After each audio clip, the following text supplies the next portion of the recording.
नमस्कार. मनोसंतुलन उपक्रमामध्ये आपलं सर्वांचं स्वागत आहे. मी डॉक्टर जितेंद्र गांधी. मनोसंतुलन उपक्रमाच्या माध्यमातून मानवी जीवनामध्ये अपेक्षित असलेलं मानसिक आरोग्याला अधिक सक्षम करणारं संवाद मी आपल्याशी नेहमीप्रमाणे साधत असतो. ही क्लिप जी आहे त्याचं शीर्षक असं आहे की वैवाहिक जीवनामध्ये निर्माण होणाऱ्या नात्यांना संपवणाऱ्या प्रमुख 11 बाबी, गोष्टी किंवा सवयी. मानवी जीवनाची एकंदरीत रचना बघताना आपल्याला असं लक्षात येतं की मानवी जीवनाचा मूळ ढाचा हा आपला कौटुंबिक प्रणालीमध्ये कुठेतरी दडलेला आहे. आपली जी कुटुंब व्यवस्था आहे त्यामध्ये मानवाला अधिक सशक्त करण्यासाठी वेगवेगळ्या पद्धतीने कुटुंब संस्था कार्यरत असताना आपल्याला दिसत आहेत. हल्लीच्या काळामध्ये सर्वात महत्त्वाचा आणि मोठा धोका जर कुठल्या संस्थेला पोचला असेल, समाजशास्त्रीय संस्थेला पोचला असेल, तर तो कौटुंबिक व्यवस्थेला पोचलेला आहे. आपण खूप काही डीप कौटुंबिक संस्थेच्या मूळ कारणांमुळे त्याच्यामध्ये काय प्रॉब्लेम्स आहेत त्याच्याकडे जाणार नाहीत, परंतु कौटुंबिक संस्थेचा आणि किंबहुना मानवी नात्यांमधला सर्वात महत्त्वाचा घटक म्हणजे आपल्या जोडीदार किंवा आपली बायको किंवा नवरा यांच्यासोबत असलेल्या आपल्या वैवाहिक नात्यांमध्ये अशा कुठल्या सवयी आहेत, अशा कुठल्या घटना आहेत की ज्यांच्यामुळे ते नातं मोडकळीस येऊ शकतं.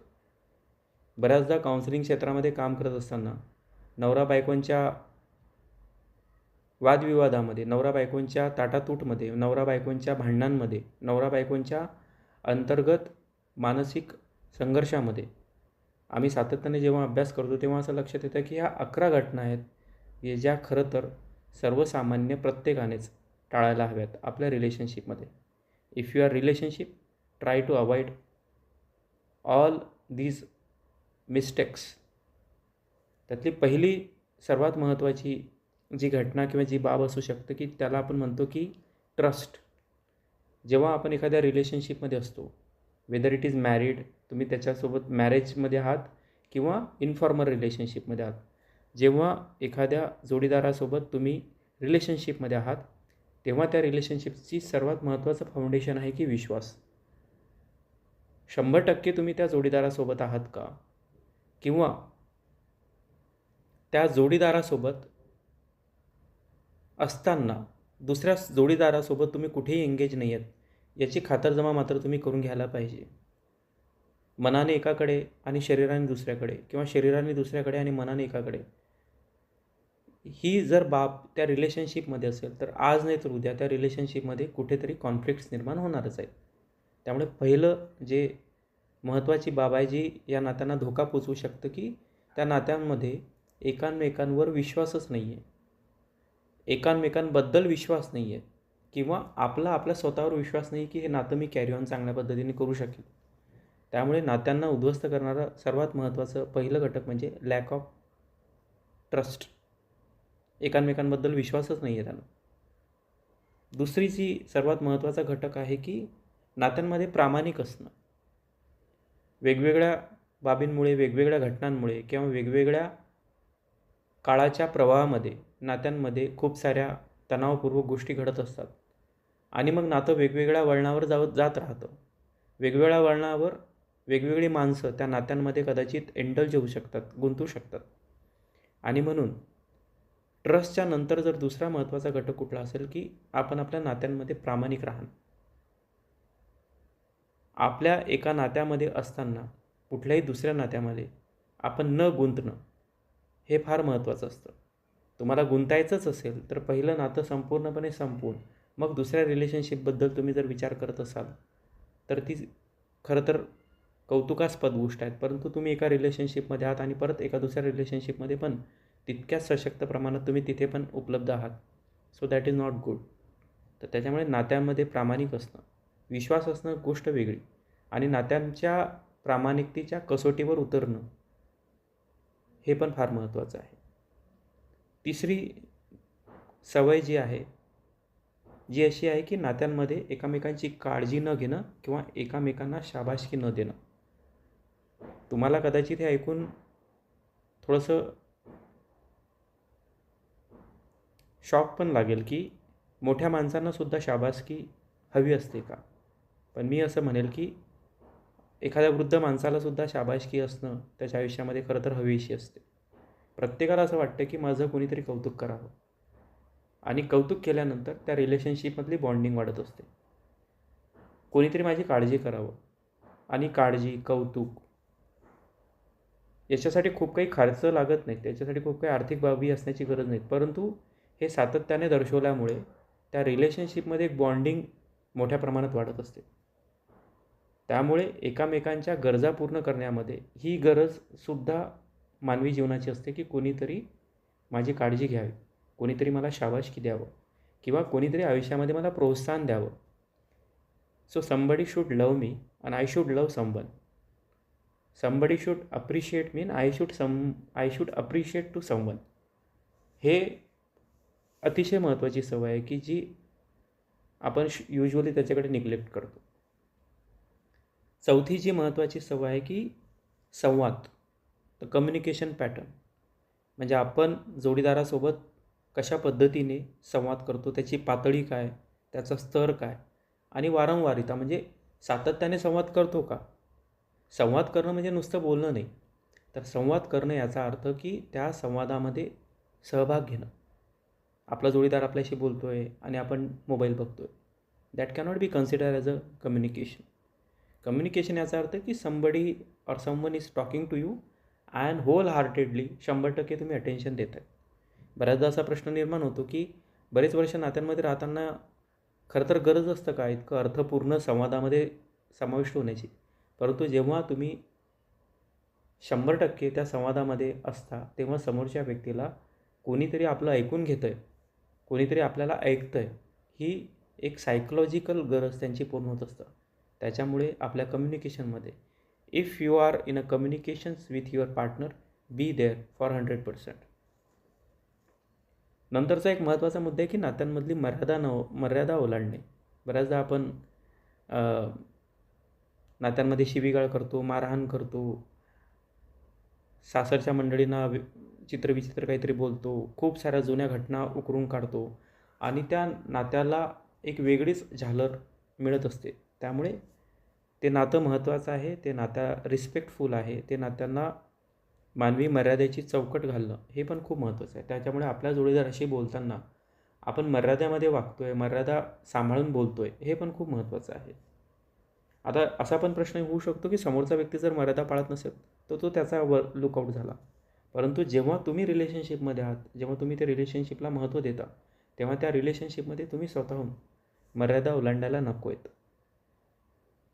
नंतरची एक घटना जी किंवा सवय जी अतिशय त्रासदायक एखाद्या जोडीदाराला असू शकते, अति अपेक्षा करणं.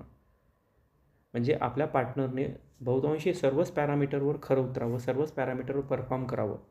मुलांचं पण बघावं, घराचं पण बघावं, जॉब पण करावा, स्वयंपाक पण करावा, नात्यांनाच पण सांभाळावं, मला पण वेळ द्यावा आणि इतकं सर्व करत असताना कुठेही त्या जोडीदाराची दमछाक पण होऊ नये. तर खूप साऱ्या एक्सपेक्टेशन झाल्या की त्या व्यक्तीवरचा ताण वाढत असतो.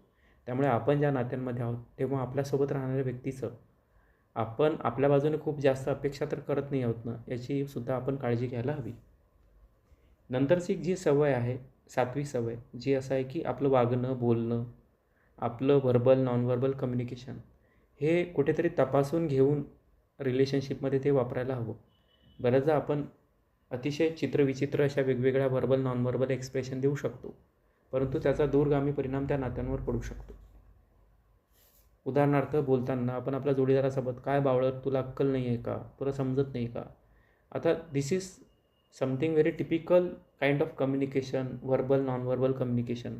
आपल्या चेहऱ्यांचे हावभाव, डोळ्यांची हालचाल, आपले हातवारे, ह्या सर्व गोष्टींमुळे कुठेतरी आपला जोडीदार व्यथित होत असतो, दुःखी होत असतो. त्यामुळे आपलं व्हर्बल आणि नॉन व्हर्बल कम्युनिकेशन आपण तपासून घेतलं आहे का? आणि जर ते तपासून घेतलं नसेल तर आपल्याला आपल्या नात्यांमध्ये मोठ्या अडचणी हे आपलं व्हर्बल आणि नॉन व्हर्बल कम्युनिकेशन आणत असतं. नंतरची एक सवय आहे की वादविवादांचं व्यवस्थापन.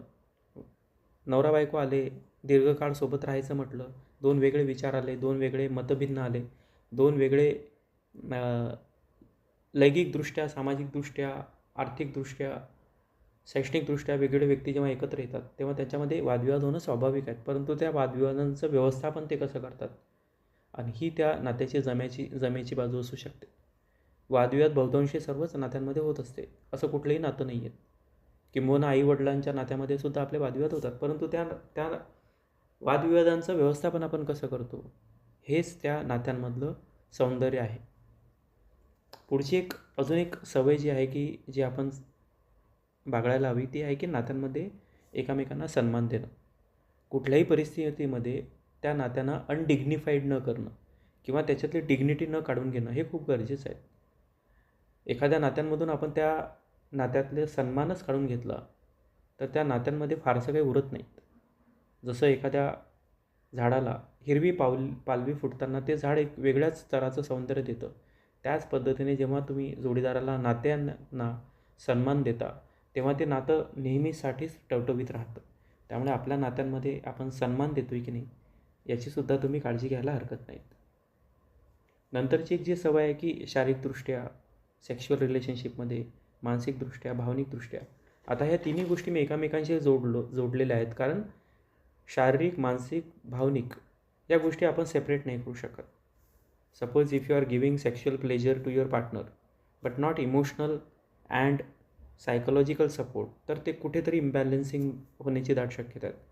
त्यामुळे भावनिकदृष्ट्या, मानसिकदृष्ट्या आणि शारीरिकदृष्ट्या आपल्या पार्टनरच्या गरजा आपण पूर्ण करतो आहेत की नाही याच्याकडे कटाक्षाने लक्ष देण्याची गरज आहे. नंतरची एक जी सवय आहे की नात्यांमध्ये व्यसनाधीनता बाळगणे. दारूचं व्यसन असेल, पॉर्न बघण्याचं व्यसन असेल, शेअर, पैसे गुंतवणे, IPL, वेगवेगळ्या खेळांमध्ये पैसे गुंतवणे, अशा वेगवेगळ्या व्यसनांमध्ये अडकून राहणं that can also create a problems in your relationship.